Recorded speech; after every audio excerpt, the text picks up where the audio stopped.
Morning. Morning. Good morning, everybody. My name is Laura DeVoe. I am the Vice President for Student Affairs here at Mount Ida College, and I welcome you to the campus. I am also a Newton resident with a fifth grader in the Newton Public Schools. I travel our roads. I attend Newton-Needham events. I shop and eat locally, sometimes a bit too much. On behalf of President Barry Brown, a lifelong Newton resident and Vice President of the Chamber, we are pleased to have you here this morning. Mount Ida College was founded in 1899, but over the past 5 years has experienced a tremendous rebirth under the leadership of President Brown, and we are honored to have you here to experience even a small part of our extraordinary campus.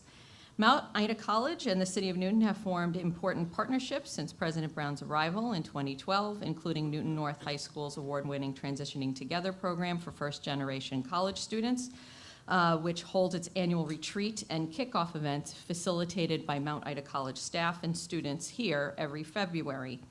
Our college has strong partnerships with the Newton Community Farm and Birthday Wishes.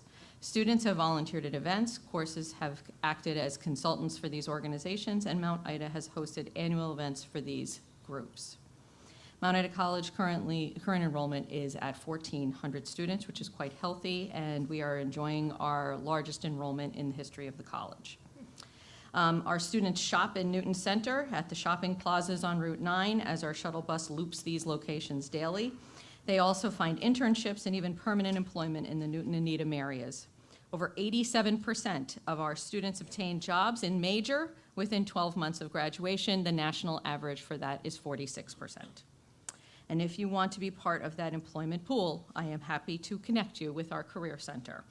Finally, as I hope you see, Mount Ida College is a wonderful place to host an event. If you are affiliated with a not-for-profit organization, we are happy to work with you to host an event here. We have hosted Newton Public Schools, we have hosted the Mayor's Office, and we have obviously hosted the Chamber. Thank you for being here, for engaging in the upcoming mayoral election, and to the candidates, good luck. Thank you. Thank you. Well, thank you, Laura, and thank to all of you for braving whatever it is you need to do to get here this morning. My name is Greg Reibman. I'm president of your chamber, and delighted to have you here, and looking forward to a good discussion. We have about an hour, so we're going to move this along as quickly as we can. Candidates, thank you so much for being here. Now, both Councillor Lennon and Councillor Fuller have done this with me a few times, so they know the drill. We don't use a time clock. We ask that you be respectful of each other and not filibuster. And I reserve the right to cut you off if it feels like you're doing that or just in the interest of moving on. So thank you. And let's give them a round of applause for being here this morning and for their willingness to even do this and take time from their families and their lives to be with us today, and as they've been on the trail for almost a year in some ways, I think, right? So I'd like to begin with some great news. We had great news yesterday in Massachusetts. Unemployment rate dropped to 3.9%. I think, as we all know, it's even lower in Newton. It's around 2% or so, maybe 2.5%. But there's also bad news that comes with that great news, and that bad news is that businesses are having a really hard time hiring. There really is a real challenge, especially for businesses here. It's the number one problem that our businesses, large and small, will tell us about. And to the general manager of one large business, one of our largest employers, said to me just the other day, this has become a crisis. Hiring has become a crisis. What can a mayor do about that? And what do you think the problem is? How do we solve that? So let's start with Councillor Lennon first on this one.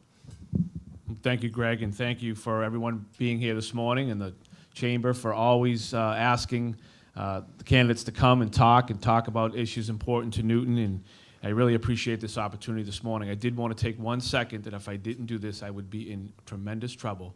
But I wanted to recognize my boss who is here, Middlesex Sheriff Peter Katugian, this morning. Believe me, he wouldn't say this, but he would let me know about it if I didn't make sure to recognize him here. But thank you for the question, Greg. And I think as you talk about that crisis and knowing that it's one of the key issues that the Chamber has been talking about is workforce housing. I think that's the big thing that drives businesses, especially in this area, the need to have their employees local. I mean, many, many businesses we talk to now, I spend morning, noon, and night going into different businesses around the area, talking to them and where their employees are coming from, traveling from great distances to be close to Newton. We need to continue to work as hard as we can on trying to implement workforce housing here in the city. We have talked tremendously about increasing the inclusionary housing zoning that we have to include more workforce housing. Looking at the projects that we're developing, that we looked at Austin Street and Washington Place, and how we'll look at our commercial corridors, and how we will increase the ability for people who are working in this community to actually live in this community. And that also expands to our police and our fire and our teachers who want an opportunity to live close to where they are. And if they are coming from distances, Greg, what are we doing with regard to public transportation? That's another thing that is very, very important to ensure that we have employees that are coming to work on public transportation, not in their cars, incentivizing them to be here, to stay here, and to travel here, I think is vitally important. So if I had to give you one word, it would be the increase of workforce housing here in our city. Okay. Councilor Fuller, same question. Thank you, and again, thanks to both Mount Ida and to you, Greg, and then the Chamber, and thanks for coming out this morning. So if we want to be sure that our employers who locate here have employees, it involves for the city, and this is city work, a mayor's work, housing, transportation, the vitality of our villages so that people want to be here. And by the way, the data backs you up. If my memory is correct, 80% of the people who work here in Newton don't live here, and 70% of the people who live in Newton actually exit Newton. So housing, we have to have a range of housing in lots of different prices, and housing type matters. We have a lot of terrific neighborhoods with 1 and 2 bedroom, one single family and two family houses. We have a limited amount of housing in village centers that have with elevators that are in walkable, mixed use, mixed income settings. So yes, we have to work on housing. Transportation matters within Newton and getting to and from Newton. Yesterday, I unfortunately had to be at 7 p.m. I thought it was after the rush hour. I had to get all the way down Needham Street. It was tough. Good luck. I'm looking at the Northland rep here, who's here. So this concept of making it so both transportation works and housing works, it's critical to the future of having our employers be able to have employees who can be here. So, okay, so you both hit on exactly the correct problem. You've analyzed the problem correctly, but when it's a crisis, we can't wait years for this housing to come online. The Northland project, as you know, is a huge, ambitious project that could really solve a lot of our housing needs. How do we move a project like Northland and smaller projects forward, have a good conversation about it, involve the community, but really make sure these things don't drag on years, which discourages developers, but also really doesn't get us to the heart of the problem, which is how do we get this housing online as quick as we can? And why don't we start with Councilor Fuller here? So let's focus on housing for a second. We have both a short-term and a longer-term issue. If we had been doing this correctly, we would have done what Needham did, which is they proactively, 5 and 10 years ago, brought their community together to say, so what do we need for housing? And then they matched their zoning to their vision. Yes, we have to move on with that, but in the meantime, yes, Northland's right on our doorstep. There's movement, it appears, with Riverside. There are other developers, Robert Korf, who are beginning to envision projects here. We do have to get genuine input from the residents on an ongoing basis, as well as the stakeholders as these projects unfold.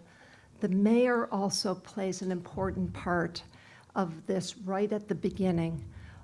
I want to be very clear with the developers that we are looking for these sustainable strategic growth so that we have the right mix of commercial office retail and housing so that the tax revenue helps us be able to support the services we need for our schools and our public safety and our seniors. Councilor Lennon, how do we get away from this reputation that Newton has as being the city of no, where really it's just so hard to do something that people are discouraged?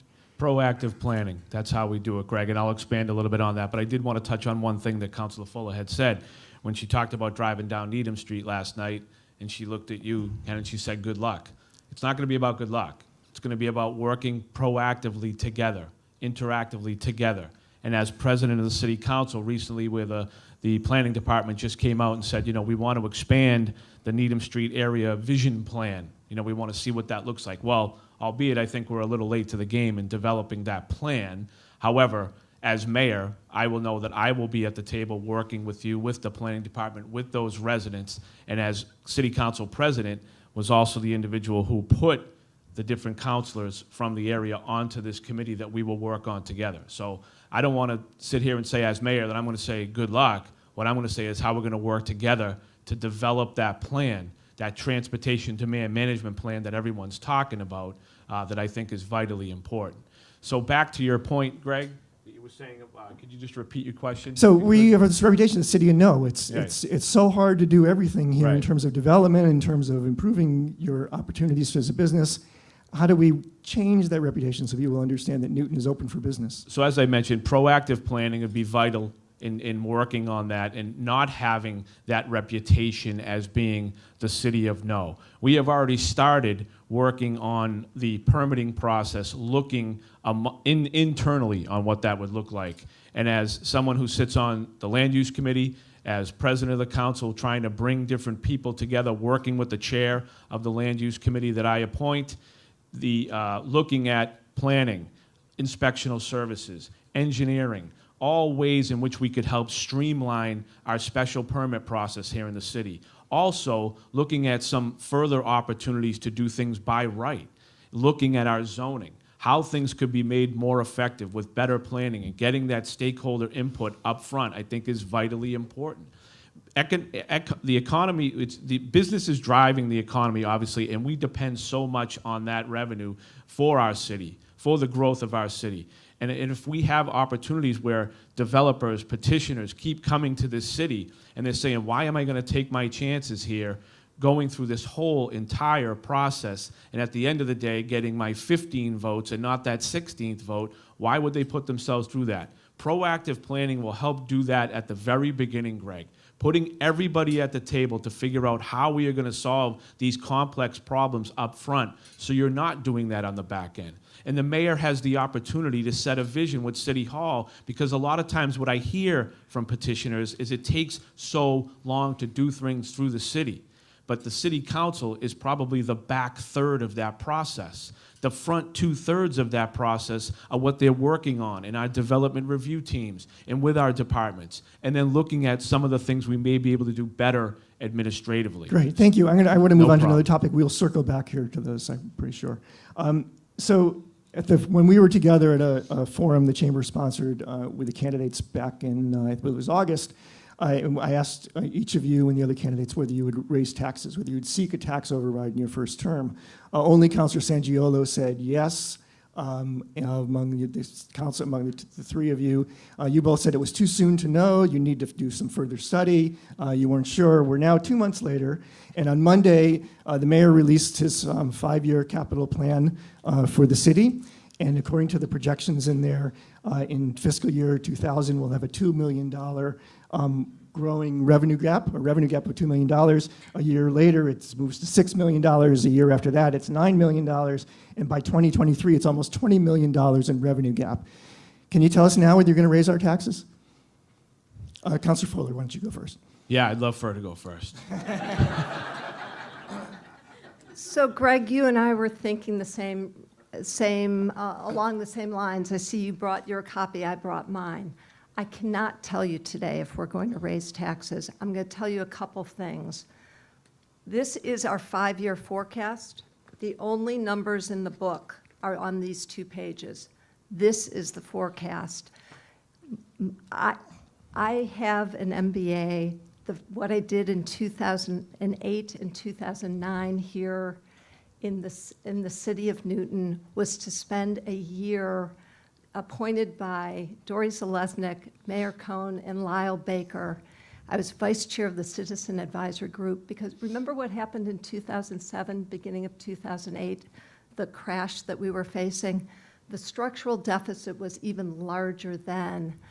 I led the group, as vice chair of the group, that pulled apart the budget, looked for operating efficiencies, ways to grow revenues, and we gave the recommendations to Seti Warren that I am proud to say that he's used for the last 8 years to put us on the right track.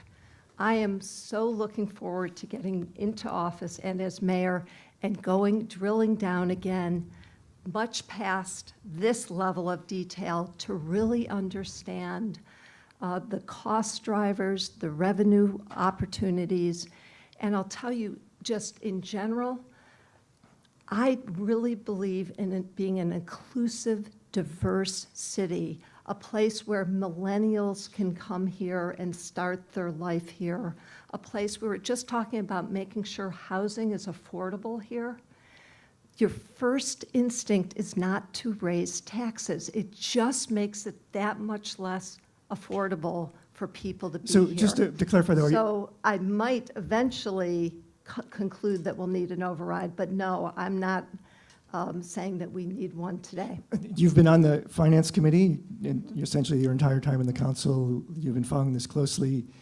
Is it that you're not sure these numbers are real? Or how could you you should have a pretty good understanding, certainly I know you have a good understanding of our city finances to this point. How could you not know? The reason you don't know is literally the simplicity of this. Have you seen our annual budget book? It's 3 inches. Our CIP book, it's 1 inch. Look at our revenue forecast book. This is hard work. It takes a lot of planning and thinking to understand our 10-year forecast and decide how you're going to increase revenues, control expenses, prioritize, and most importantly, I will also add, the biggest factor in our budget as what we negotiate with our unions. Remember, 85% of our budget is on the school side is compensation.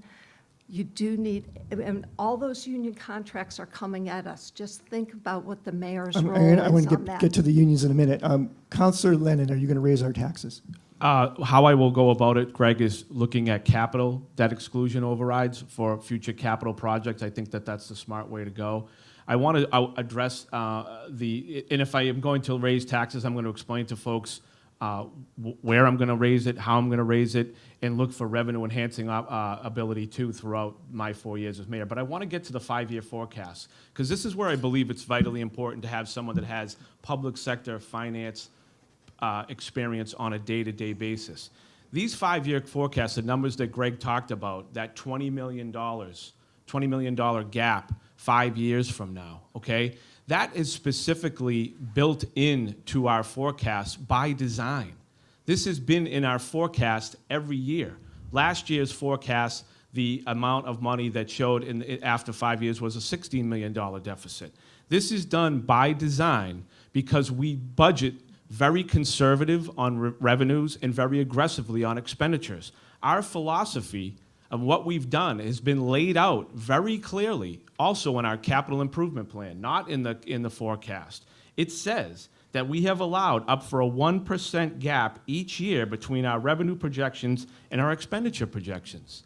And that's what we do. We show realistically what is going to look like over the next couple of years. And if you just look at it very closely, you understand that even if you were to work on 0.25% on union negotiations or other expenditures, 0.25% could change that. 0.5% growth in revenue could change that. So this gaps, even though these numbers seem very large, they're cumulative over a 5-year period. It's a less than 1% gap up to that 5 years. But I still want to come back to the same question that I asked Councilor Fuller. You've been president of the city council. How would you not know now whether or not we need to raise our taxes? It depends on what you're asking to raise taxes for, Greg? Is it for a new senior center? Is it for operational revenues to work within our schools? Is it to fund city services? If you're a mayor and you're going to go out and raise taxes, you have to be crystal clear about the reason why you're going to do it. And that's something that I will do. Councilor Sangiolo in her dissent first said, I will analyze the first year and will implement the second year. I wouldn't take that approach. I would make sure that we are addressing these less than 1% gaps each year in our budget, making sure that our budget remains sustainable and working for the residents as we move forward. And then I would look to see where we are with our debt service in terms of capital overrides. And then after I've gone through these projections, after I've looked at all of the different pieces of our deficit, there are 3,000 budget line items. 3,000 budget line items that make up these forecasts, that make up these deficits. You need to go through each one of those and be able to go out and explain to residents, you've looked through all those. You've looked for economies and efficiencies. You've looked to raise revenues. And here I am out asking you to increase your taxes. Thank you. Councilor Fuller, you wanted to say something? Couple things. I actually don't like the way the forecast has been done for the last 8 years with unrealistic forecast on both revenues and expenses.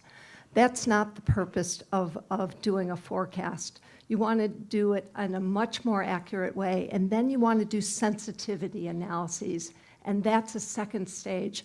That's what I've done for 30 years. That's what I'll do in City Hall. And also, I'll add one more thing. This comes out of a black box. When we're handed it at City Hall, there's been no discussion about the building of the forecast, or for that matter, the annual budget. Look at a town like Lexington. They quarterly are meeting with the other elected officials and key stakeholders to talk about the assumptions and cost drivers that are going into the forecast and the budget. Just today, I don't know if people had a chance to read the Globe before they came over. Did you see the headline? The Health Connector is increasing their insurance rates by 24%. But what was even more nerve-wracking for me as mayor is that, did you notice, had the federal government not changed their subsidies, which Trump is doing, it was going to be an 8.7% increase anyway. So those exogenous market forces that are affecting us, inflation rates, interest rates, healthcare rates, those are things that we should be discussing and talking about and on a regular I want to get basis. to healthcare in a second. Councilor Lennon, you quickly, and then we'll move Just on. quickly, Greg, and I have to disagree with Councilor Fuller in terms of what we were developing in terms of the forecast and how we're going about this. Both of our bond rating agencies have said, quote unquote, that our financial position remains strong, we have strong management and strong formal policies, that we continue to be upgraded. Standard & Poor's at the earlier this year, the introduction of this, the way we address our forecast, the way that we address our debt management policies, they upgraded our standing from very strong from strong. Granted, with the implementation of a debt management policy, but our OPEB plan, our pension plan, the way that we forecast, all of it said that these are strong ways to go about it. Unless I hear something different, this is the course that I will continue on. I would like to drill into the budget a little bit. So schools are the biggest part of our city budget. We have a teacher's contract, which will be renewed, or needs to be renewed in next August, I believe. When you look at schools and you look at these issues in terms of being, and we had cuts last year in the school level, librarians and other positions. So you really have four things you can do when it comes to trying to fund a school budget. Either you can raise taxes if you don't have enough money. You can have more teacher layoffs or staff layoffs, pay freezes and smaller increases. The third thing you could do is meaningful health care savings, such as moving to the GIC, which is the state insurance program. Or the fourth thing is you can do other initiatives that cost cuts, such as the one that's been highly debated, outsourcing janitors. Which of those four things do you do to help fund our schools? So you're looking too narrowly. Those four are not your only choices. What the mayor's, one of the primary jobs of the mayor is to have a healthy financial base here for the city. So my job as mayor is to make sure that we are growing our revenues, controlling our expenses, matching compensation growth to our revenues, and talking a lot about prioritizing, deciding what projects to do when.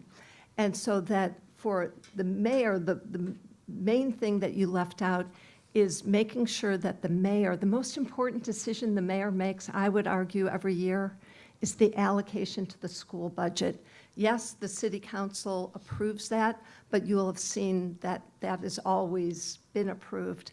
So making sure that we have the financial strength to invest in the schools is my job.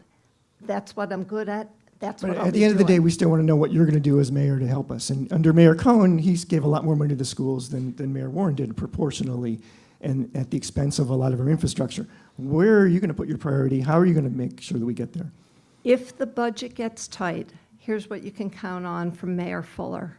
I'm going to lean towards our children, our students. I'm going to lean towards our seniors, and I'm going to lean towards those people with special challenges. And yes, we got to fund our roads. We've got to fund lots of other things. But if it gets real tight, those are my priorities. And Councilor Lennon, what are you going to do? How would Can you just repeat the four options? Well, so really really, quick, just so that you've got Thank you, I either you raise appreciate it. taxes, Yep. which we've already discussed. Yep. You lay off teachers or staff. That will not happen under my You administration. have meaningful healthcare savings, maybe moving to the GIC, which might save us a lot of money. Or you do outsourcing of janitors or something else that maybe someone hasn't put on the table, but a meaningful. So I want to be on record as saying unequivocally, I'm not going to outsource the janitors here in the city of Newton. I'm proud to have many or almost all of the union endorsements here in the city because they understand that they are going to work with someone who has management experience, leadership experience. That is the reason why they have chosen my candidacy. And I'm very proud of that, to have the men and the women, the working men and women of our city supporting my candidacy. So in terms of outsourcing, I won't look at that. The third option, I'm sorry, Greg, just repeat the third option. Healthcare, the GIC. Healthcare. So yes, I feel that it is beneficial for the city to keep our healthcare under local control. I have had the opportunity to speak to people on the state level, and while the GIC does offer more options, wider options, I think it's imperative that we sit with our unions, our units here in the city, and all of them to a degree. Every one of them, we sat down, we went for the same interviews, filled out the same questionnaires. They are worried about the fiscal health of our city. It wasn't a back and forth about what are you going to do for us, how are you going to do this. It was about the fiscal health of our city, and I was actually pretty proud of that. And I feel that if we come together and we talk about some of the drivers, the prescription drugs, health and wellness, I think that are a big, big topic that we can talk about, working together with our unions in terms of healthcare, would be very beneficial for the overall bottom line of the city. So, Councilor Lennon, you've Yeah. just eliminated the GIC as an option. You just eliminated the janitors. That it's either raising taxes or layoffs. Right. Well, I'm also going to look, Greg, again, it's a manageable budget gap. There's the ability to try to raise more revenue here in the city, looking at our pilots, looking at naming rights, something that I'd like to look at, looking at the ability to look for cell companies. I'm just giving a couple of options, things that they want to place onto our polls here in the city of Newton. Are we charging the right amount of fees? Things along that line to look to raise revenues. But at the same time, I as someone who is a product of the schools, has a child in the schools, will ensure someone who is making the schools my top priority, someone who has actually been in the schools, who sends their kids to the schools. That is what I am proud of. And I am going to make sure that we have the right amount of money. At the end of the day, Greg, at the end of the day, as I said to you when you asked earlier, if I go about doing all those things and I have to ask for a general operating override, I will make sure that it's done for something specifically like our schools. Okay, Councilor Fuller, you wanted to say something? Couple things. Healthcare really matters. It matters. It is one of the major cost drivers here in the city, both for our current employees and for our retirees. I think it is profoundly important for the city to continue on an annual or biannual basis to look at all our options, including the GIC. I will not take the GIC off the table. It is possible that it will provide more options for our employees at a lower cost. We want both high quality, lots of options, and cost. It may be an option. So that's important to keep looking at. The union contracts, we need to attract and retain terrific employees here. Just think of our teachers and our firefighters and our DPW employees. But we also have to have a mayor who understands financial sustainability is strong and independent. So I will be that mayor who will reach across the table to our unions. I will collaborate, but I will also insist on one of the fundamental principles that came out of that citizen advisory group that I was so deeply involved in 2008 and 2009, was the principle that you have to match revenue growth and compensation growth. And do you know Seti Warren every year in his budget address repeated that mantra? That came from us. I believe it. It's critical and it's important. Councilor Fuller, so Councilor Lennon has been endorsed by virtually every union, the teachers union, the firefighters union, the police union, the carpenters union, the janitors union, and many more. Two-part question. Why don't unions like you? And the second part is that good or bad for taxpayers? So I won't accept the premise that unions don't like me. I have sorry, I'll reject that right over. I think you can, I'll let you imagine why they think Scott Lennon would be a better mayor for them. I think that's unfair. What do you mean imagine why? What does that mean? I'll let you talk about why you think they're better. You can talk about that. What I know is that the unions respect me. They know that I am the one who spent the year raising her hand, doing the hard work to write the 80-page white paper on our pensions and retiree health care, the over $1 billion that we owe our retirees but have not yet funded, because the unions know I want their retirement benefits to be secure. I am committed to that. And the system we have right now provides neither security for our retirees nor financial sustainability for our taxpayers.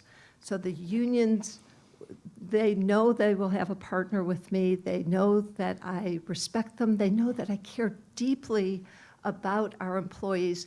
The employees are our city, that we're not bricks and mortar, we're people.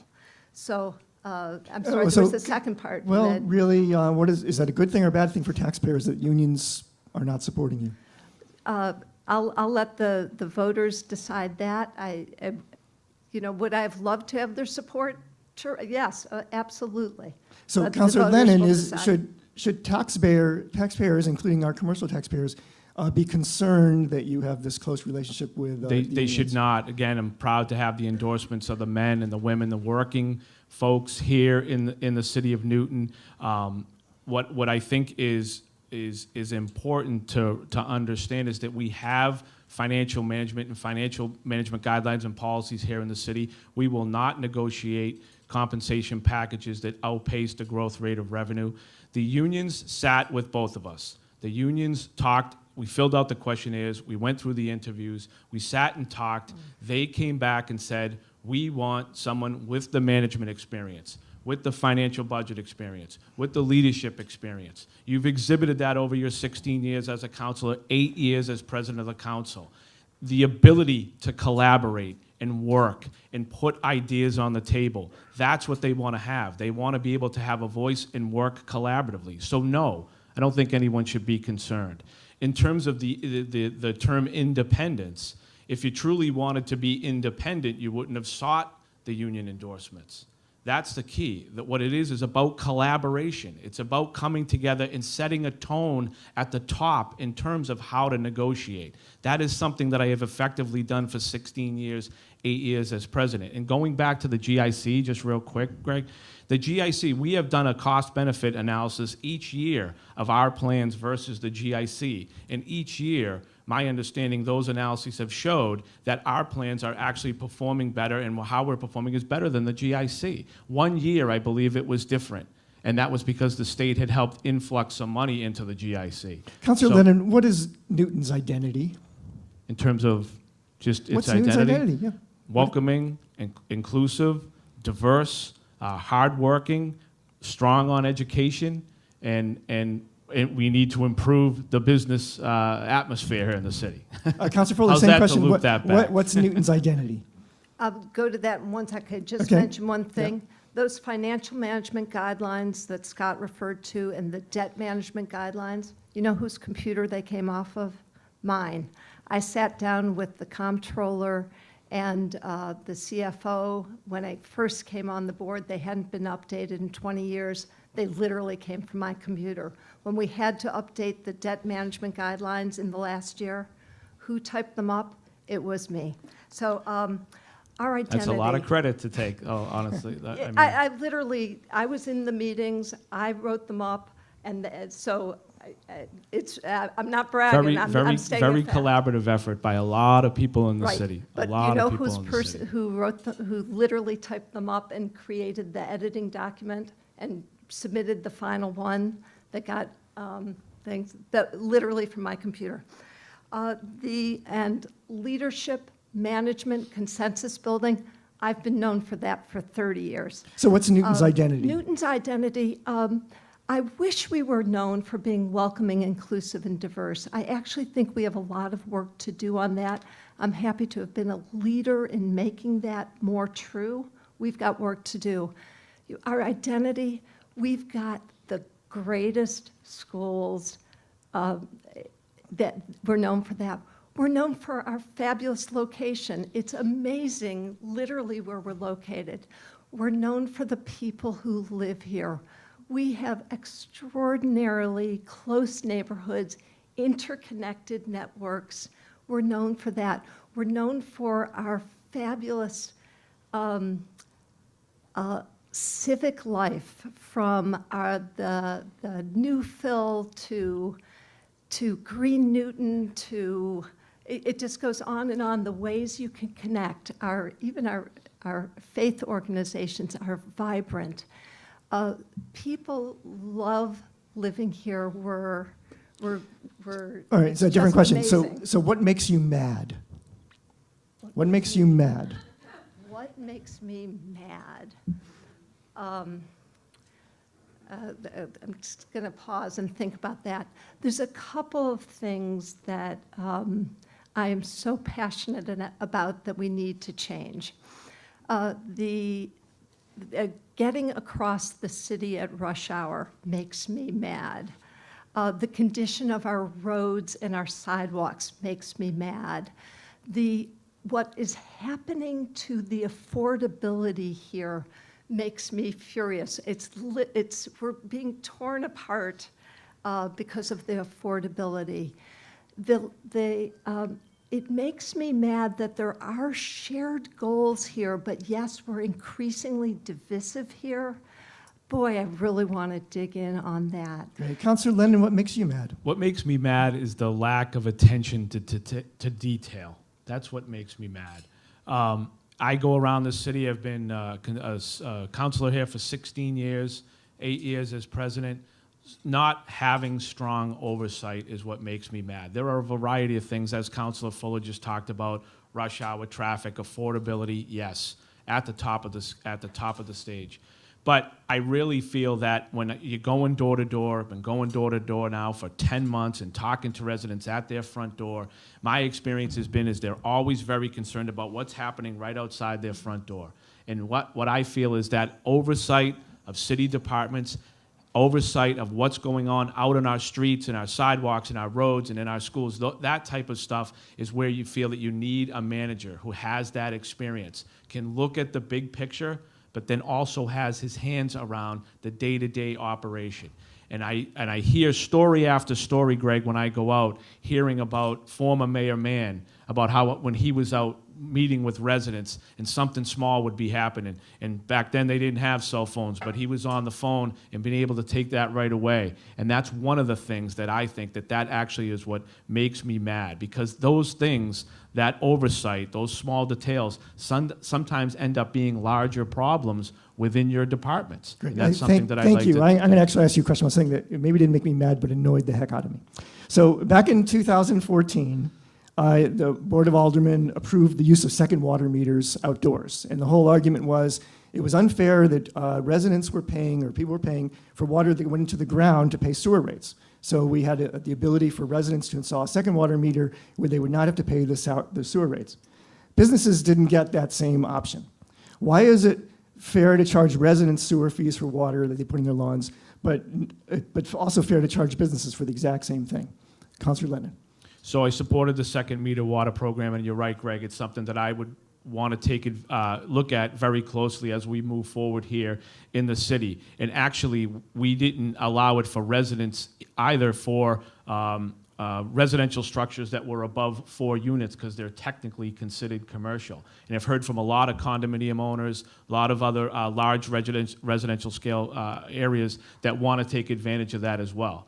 I felt very strongly that we shouldn't have residents paying for water that wasn't going into the sewer. We should look to a program for those residences above the 4 units and for businesses as well. I think that it is unfair. It's something I wanted to push at the time, but in committee when we talked about it, it was trying to make sure that we could get this program off the ground. It was to make sure that we could have the right infrastructure in place, and the rollout wasn't done very well, and the oversight wasn't done very well. And we played a lot of catch up with regard to the amount of monitors that were going out and not knowing for them and how they were paying for them and getting the right amount of revenue for them.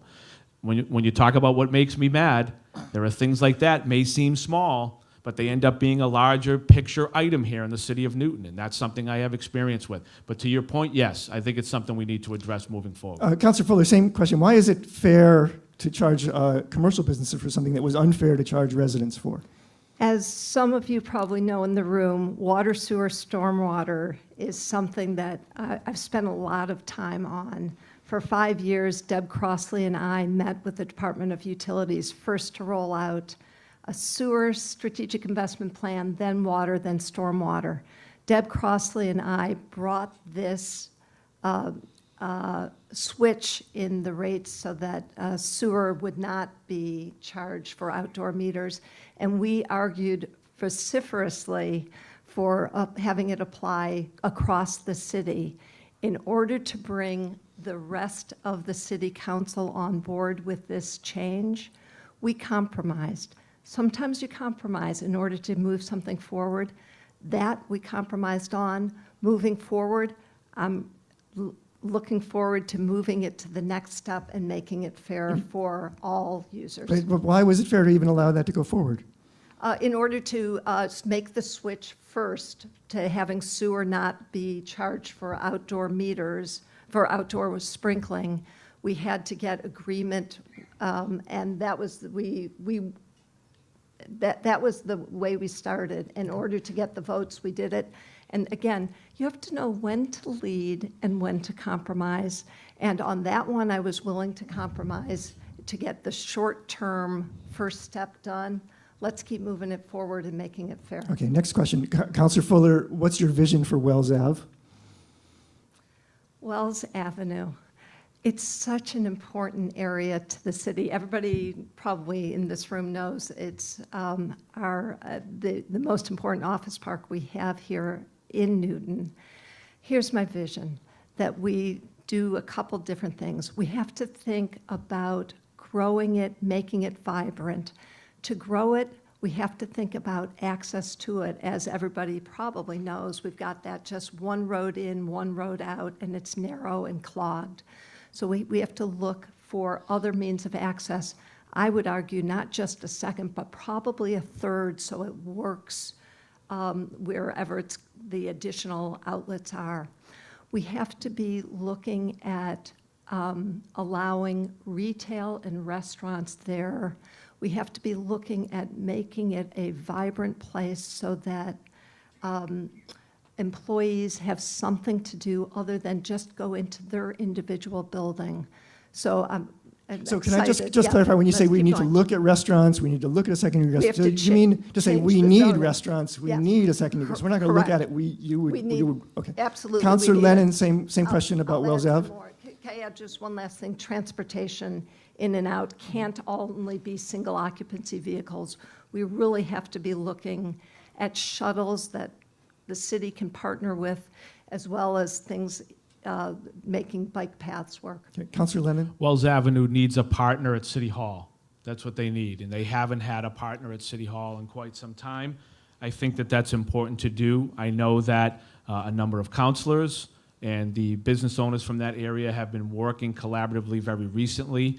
I think from the storm a couple years ago when it was absolute gridlock over on Wells Avenue, it's finally someone sat up and said it's time to kind of address what's going on in here. It started from there. It started with the construction in the area with the off-ramps, and now it's got to this group that's talking about what Wells Avenue will look like now and in the future.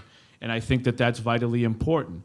I think that in their talk about the branding and the beautification of Wells Avenue and how the city could then help them if they're gonna, we talk about mixed use in there, the restaurants or the food truck ordinance that we're talking about now, bringing commerce to them. But I do believe that also Wells Avenue is a regional problem, that we have to look at transportation in the area and allowing business owners to grow a little more. From what I have heard is that there would be the ability for them to invest in this branding and this beautification, but they also may look to expand another floor or two above what they could do and within there. And some of them are doing that. It's not a dying office park. From what I understand, there's a lot of reason to want to be in Wells Avenue. There's a lot of reason to market your business around Wells Avenue and that area. And they want to have a partner at City Hall who's willing to work with them on the transportation issues, on the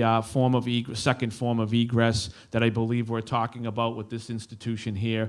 I would want to understand what a plan would look like for a third means of egress, knowing that the second means of egress has been such a sore spot of contention to talk about. So I envision being a strong partner with Wells Avenue, along with all of our business corridors in the chamber, but I'm looking But do you have a vision what it would look like? Other than a second egress, any idea what you would see there? in terms of, what you- additional, I think you're What getting you at. would imagine driving down Wells Ave someday and what it would look like? I think that the big part about it, Greg, is the branding and what it would look like. I think the elephant in the room that we're talking about is eventually having housing there, and that was something that had been talked about recently. But I've personally felt that having that lack of accessibility, transportation, that second means of egress was problematic for that.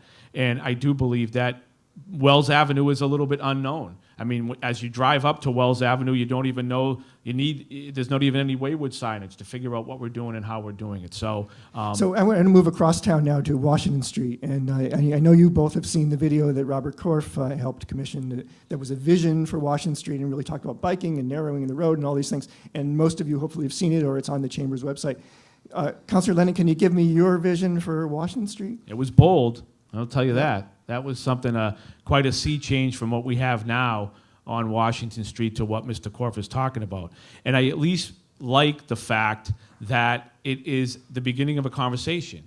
And again, when we talk about proactive planning and what we want to do, that is a starting point of what to look at in that corridor, what it might look like, working with a petitioner, working with a developer, working with the city. It made great strides in looking at, obviously, one-way traffic each way with bike accessibility and better public transportation, more commerce on the street, right up onto the street with wider sidewalks, allowing more flexibility for businesses. So I liked what I saw, but I do want to be very clear, as we talked about earlier, it is important, like we're doing with the Needham Street, to get the vision of everyone on the same page and have stakeholders at the table. That's important. That's why when I become mayor, what I would love to do is to develop a development education strategy to talk with, bring developers, petitioners, residents, planners to the table, not around a project, but to come together and talk about why it's important to have economic growth, why it's important to have housing, and why it's important to have it all together.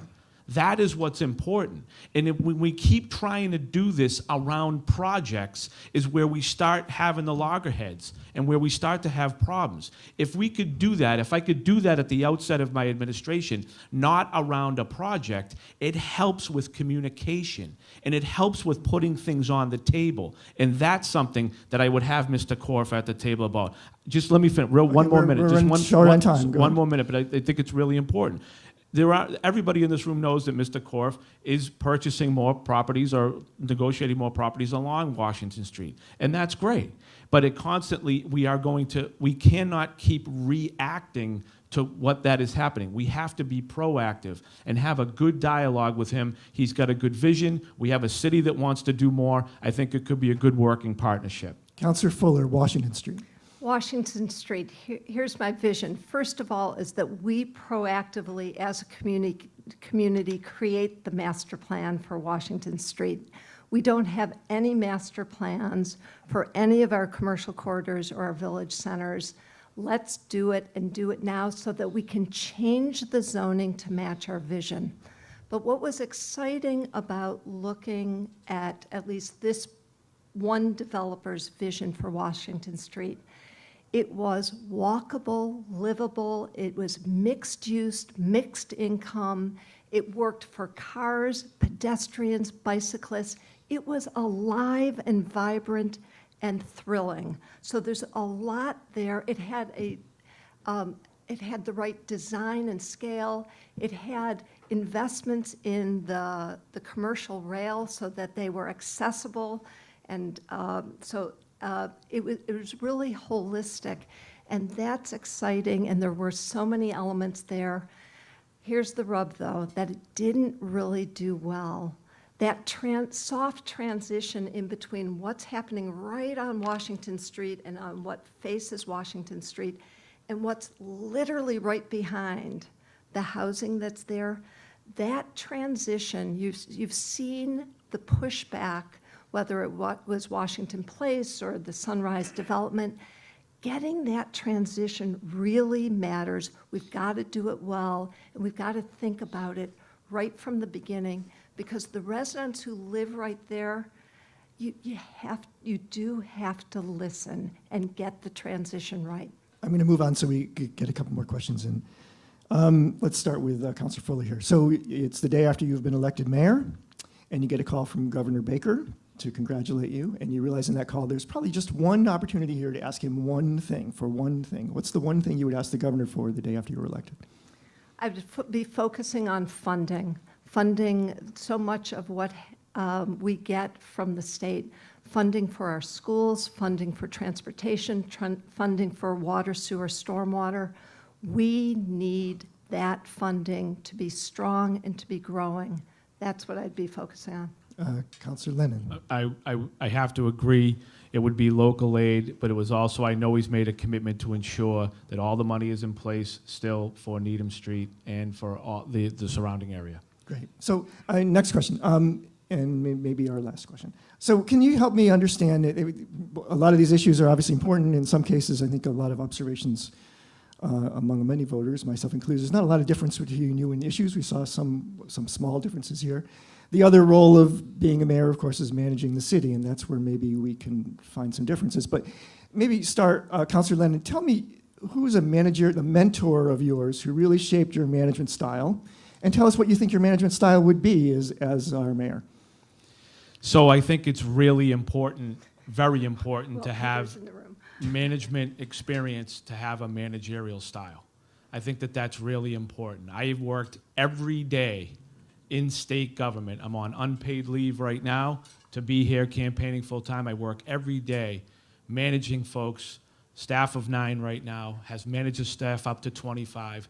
I think it's vitally, vitally important to have a managerial style that works with people. That's the key. Someone who's the ability to roll their sleeves up, work through their department or their agency or city hall, getting to know people, getting to understand who they are, the social and emotional learning that we've talked so much about, of learning about staff and how you can empower them. I am the type of manager who likes to put ideas on the table. I don't manage from the top, and I like to talk about what my vision is, but I like to put ideas on the table. I like to have department heads and others challenge me and figure out how we can work together to solve problems. I am someone who works every day ensuring that taxpayer funds are spent efficiently and effectively. I've done that for over 20 years. I have done that effectively at City Hall every day. I have done that effectively managing the City Council for 8 years.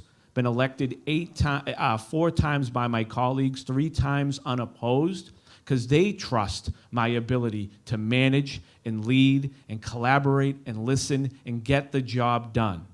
Everyone else that's in this race has voted for me 3 times to be president because they have the trust and the confidence in me to do that. Can you name one person that you really learned from, shaped your idea how you would be a manager? There are 2 people. There are 2 people that I learned from over my 20 years of experience.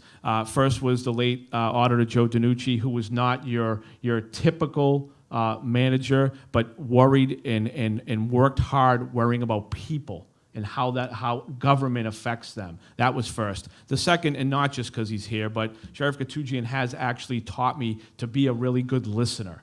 So those were 2, as I tried to mold those together and then form my own managerial style, I think it was vitally important, and it's got me to the success that I have had here today. Counselor Fuller, tell us about your management style and a managerial mentor. Sure. Management style, here's what I'm all about. I am an inclusive person. I am not a command and control person. I like to bring people in, listen, generate ideas and goals with them. This is going to be with city staff. This is with our residents. This is with our businesses. Together, we create the process for thinking strategically, setting goals, brainstorming on different strategies, coming together on a plan, putting in metrics. I'm a big person on metrics. Know what your goals are, know how to measure them, come back and see how you're doing, adjust the plan, adjust how you act. And I am an inclusive person. Ever heard the term management by walking around? I'm a big believer on it. You don't just stay in your office. You don't just stay in City Hall. You are out. When you have a meeting with your DPW commissioner, better to go to his office or her office so that you bump into people along the way. So can you give us a mentor? So the person who first hired me just out of college before Harvard Business School was a man named Otto Eckstein. I don't know if any of you happen to know him. Data Resources, Inc. He was an entrepreneur. He thought big. He was inclusive. He set a really positive culture at DRI. He pushed decision-making down, but there was regular ways to get to him. I could get to him. I could be with him. He met with people in both large and small groups on a regular basis. He had a big brain, but a big heart. He cared about people, and you could feel it and you could see it. Great, thank you. I would like to sneak one more question in if I could. So, and I ask you to please be brief. And give me each one big idea to make Newton a better place. And I know you'll be tempted to say, oh, I have 3, but just choose one. Being mayor is about making hard choices. Your hard choice is to pick just one. Counselor Lennon will let you go first. If I'm really brief, can I do 3? No. The first thing is that I think one of the things I'd love to do, Greg, is establish that education strategy around development.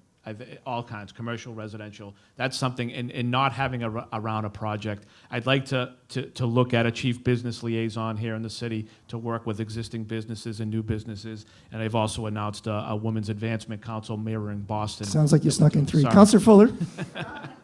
The one big idea is to be able to get genuine input on an ongoing basis from our community, whether it's the business community or our residents. We're not doing it well now. There's a lot of discussion about the charter, whether we go for 24 to 12, and whether we're losing ward representation. What we have right now is a situation where people's voices are not genuinely heard. That's the big idea that we got to change. Thank you going very forward. much. Thanks to both of you. Let's give them a big round of applause. Thank you very much to the college for hosting and for all of you for being here. Have a great day.